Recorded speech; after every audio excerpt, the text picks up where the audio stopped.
Hello, traders. FX Pip Collector here. Today is Tuesday, November 4th, and this is my PM recap for the US dollar yen, and we're on the 1 hour time frame. So, on the 1 hour time frame, we did end up going down today, breaking the structure. If you watched yesterday's video, you'll know that I said this looks like a potential ABC pullback. Now, we're sitting at the 38%. It definitely looks like it's trying to consolidate, so if it does break structure to the upside, then it likely is the end of a pullback and the continuation of the uptrend. We have to be a little bit cautious because it definitely could go down to a much lower fib level before it continues the uptrend.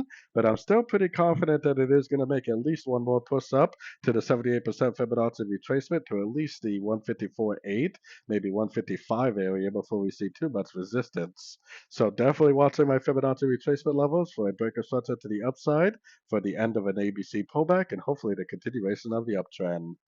So anyways, don't forget to check out my website linked over here in the corner. And as always, thank you for watching and happy trading.